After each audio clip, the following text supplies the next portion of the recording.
Hello guys, welcome back to my channel. আজকের ভিডিওতে যে টপিকটা নিয়ে ডিসকাস করব সেটা হচ্ছে আজকে মার্কেট পুরোপুরিভাবে বন্ধ ছিল, তো আগামীকালের মার্কেটে কি হতে চলেছে এবং তার সাথে ইউএসের সাথে এই যে পি স্টক, সেই পি স্টকটা সম্পূর্ণভাবে ব্যর্থ হয়েছে বলা যায়। যেটা আমি আগে আমার যেদিন 10টা কি দাবি রাখতে চলেছে ইরান, সেই দাবিগুলো নিয়ে যখন আমি কথা বলেছিলাম, আমি বলেছিলাম 3-4টে পয়েন্টে তারা কখনোই এগ্রি করবে না। তো সেই জায়গাটায় ইরানের গভর্নমেন্টের তরফ থেকে যে সমস্ত অফিসিয়ালরা ছিল তারা ইউএসের সাথে কথা বলার পর বলেছে মেজর 3-4টে পয়েন্টেই আমরা এগ্রি করতে পারছি না, এবং সেটা যে সম্পূর্ণভাবে নিউক্লিয়ার কেন্দ্রিক। আর এই বিষয়গুলো নিয়ে টোটাল ডিটেলসে আমি ডিসকাশন করেছিলাম, রাইট?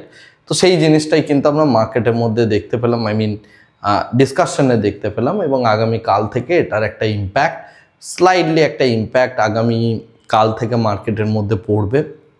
ডেফিনেটলি আমি খুব বড় নেগেটিভিটি এক্সপেক্ট করছি না, বাট তাও টু সাম এক্সটেন্ট 21 তারিখ অবধি এই যে টোটাল সিজ ফায়ারের যে ডিলটা হয়েছে এখন অবধি, অলিখিত ডিল, সেটা 21 অবধি হয়ে আছে, রাইট?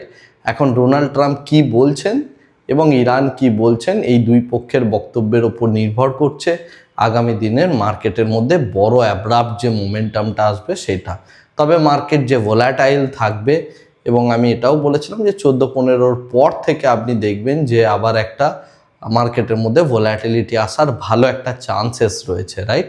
তো সেই রকমই পসিবিলিটি হয়তো হলেও হতে পারে, বাট আমরা র্যাশনালি বিচার করব মার্কেটের রেসপেক্টে যে আগামীকাল থেকে কি হতে পারে। এবং এই সপ্তাহটা, পার্টিকুলারলি এই সপ্তাহটা এবং এর পরের সপ্তাহটা, এই দুটো সপ্তাহ অ্যাকচুয়ালি ইন্ডিয়ান স্টক মার্কেটের জন্য এই যে ফাইন্যান্সিয়াল ইয়ার, এই ফাইন্যান্সিয়াল ইয়ারের সব থেকে ক্রুশিয়াল জায়গায় রয়েছে।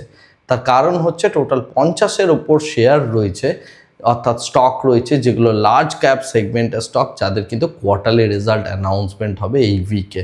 সুতরাং এই সপ্তাহটা মার্কেটের মধ্যে মেক অর ব্রেক সিচুয়েশনস দাঁড়াবে ফান্ডামেন্টালি, ইরেসপেক্টিভ অফ আমাদের যে যুদ্ধ চলছে। সেই সব জিনিসপত্র যদি আমি সরিয়ে দিই, তাহলেও কিন্তু আমাদের এখানে ভালো রকমের একটা ভোলাটিলিটি থাকা উচিত এবং মেক অ্যান্ড ব্রেক সিচুয়েশন হওয়া উচিত। ওকে, যাই হোক, আমরা তাহলে টোটাল মার্কেটের যদি স্ট্রাকচারটা নিয়ে, এই মুহূর্তে স্ট্রাকচারটা নিয়ে ডিসকাস করি, যেটা দেখতে পাচ্ছি গ্লোবাল মার্কেট পুরোপুরিভাবে ফ্ল্যাট, কারণ সবাই ওয়েট করছিল এই বিষয়টার ওপর যে কি ডিসকাশনের আউটকাম আসছে।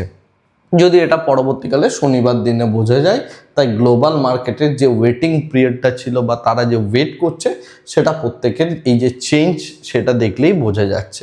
এনিওয়েজ, এরপরে আমরা আমাদের মার্কেটের রেসপেক্টে, নিফটির রেসপেক্টে আমরা ওপেন ইন্টারেস্টের যদি বিল্ড আপ দেখি, তাহলে যেটা দেখতে পাচ্ছি 24,000 স্ট্রাইক প্রাইসটা এই মুহূর্তে ভীষণ ভাইটাল।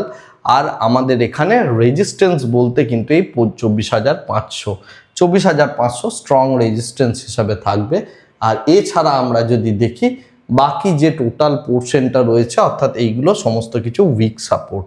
তবে আমার যেটা মনে হয় সেটা হচ্ছে যে 24,000 থেকে 200 পয়েন্ট ওপরে, অর্থাৎ 24,200, আর এই দিকে 200 পয়েন্ট নিচে 23,800, এই রেঞ্জের মধ্যে অ্যাকচুয়ালি ট্রেড হওয়া উচিত।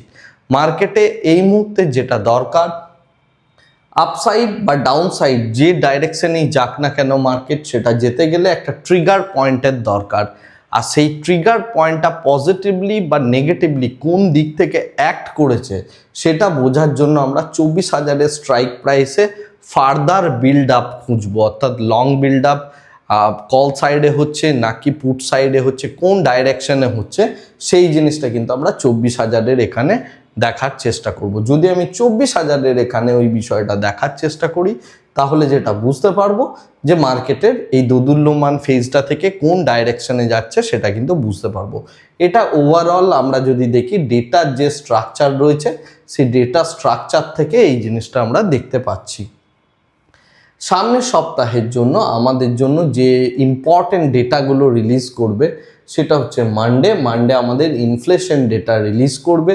তার সাথে টিউসডে অর্থাৎ মঙ্গলবার আমাদের WPI ফুড ইনফ্লেশন এবং ফুয়েলের মধ্যে কি ইনফ্লেশন রয়েছে সেইটা কিন্তু রিলিজ হবে।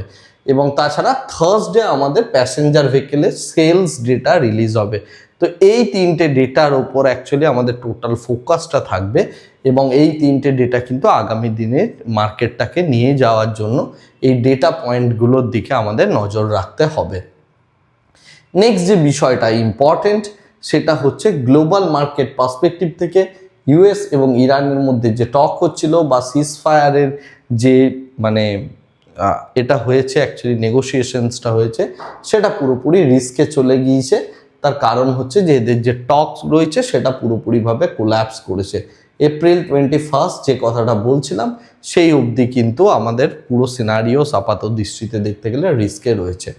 নাও আগামীকালের মার্কেটের জন্য সব থেকে বড় যে নিউজটা রয়েছে সেটা হচ্ছে ইন্ডিয়ান গভর্নমেন্ট ক্রিটিক্যাল মিনারেলের প্রসেসিংয়ের উপর কিন্তু একটা ভালো রকমের পুশ দিতে চলেছে এবং এখানে একটা ইনসেনটিভ স্কিম গভর্নমেন্ট আনতে চলেছে, যে ইনসেনটিভ স্কিমটা অ্যাকচুয়ালি আমাদের যে ক্রিটিক্যাল মিনারেল সেগমেন্টটা রয়েছে অর্থাৎ যেটার উপর বেস করে পুরো এই চায়নার সাথে টোটাল গল্পটা হলো বেসিক্যালি হচ্ছে যে চায়না এই ক্রিটিক্যাল মিনারেলসগুলো নিয়ে যেভাবে টোটাল এই মিনারেলসের এক্সপোর্টটাকে ব্যান করেছিল, যার জন্য ইউএসের সাথে ট্রেড ওয়ার বা ট্যারিফ ওয়ারের থেকে চায়না কিছুটা রিলিফ পেল।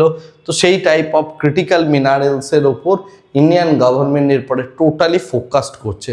আর এই কারণে যে সমস্ত মাইনিং রিলেটেড কোম্পানিগুলো রয়েছে যারা ক্রিটিক্যাল মিনারেলস মাইন করে অর্থাৎ এক্সট্র্যাক্ট করে ভূগর্ভ থেকে, সেই টাইপ অফ কোম্পানিগুলো কিন্তু ফোকাসে থাকবে আগামী সপ্তাহে, রাইট? তো আপনি এখানে এই বেদান্তা থেকে শুরু করে এই টাইপের যত শেয়ার রয়েছে যারা অ্যাকচুয়ালি মিনারেলস করে ক্রিটিক্যাল মিনারেলস নিয়ে করে সেই পার্টটাকে কিন্তু ফোকাসে রাখবেন। গভর্নমেন্টের এখানে ইনসেনটিভ স্কিম ডিক্লেয়ার হলে এই জায়গাটার মধ্যে কিন্তু আমরা পরবর্তীকালে ভালো রকমের একটা মোমেন্টাম দেখতে পাবো এবং সেটা কিছুটা কিন্তু সাস্টেনেবল মোমেন্টাম হবে এবং এখানে কিন্তু বড় পয়সা বিল্ড আপ হওয়ার চান্সেস আছে।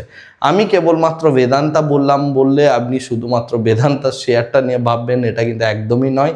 আমি যেটা বললাম ওটা জাস্ট একটা এক্সাম্পল হিসাবে নিলাম। এই টাইপের যে সমস্ত মাইনিং করে এই টাইপের যে কোম্পানিগুলো রয়েছে সেই কোম্পানিগুলোকে আপনি কিন্তু ট্র্যাক করতে পারেন এক্ষেত্রে।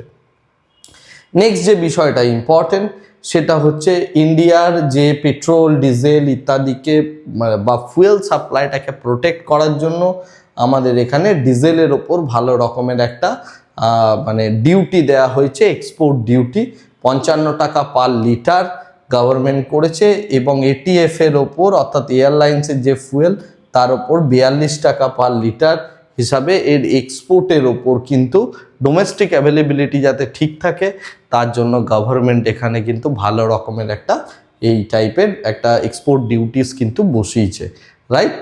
Last but not the least যেটা ইম্পর্টেন্ট নিউজ সেটা হচ্ছে 50-এর ওপর কোম্পানির কোয়ার্টারলি রেজাল্ট বেরোতে চলেছে। সো মার্কেটের মধ্যে ভালো রকমের ভোলাটিলিটি দেখার জন্য এবং কোয়ার্টারলি রেজাল্ট স্পেসিফিক অ্যাক্টিভিটি করার জন্য আপনি মোটামুটি নিজেকে রেডি করে ফেলুন।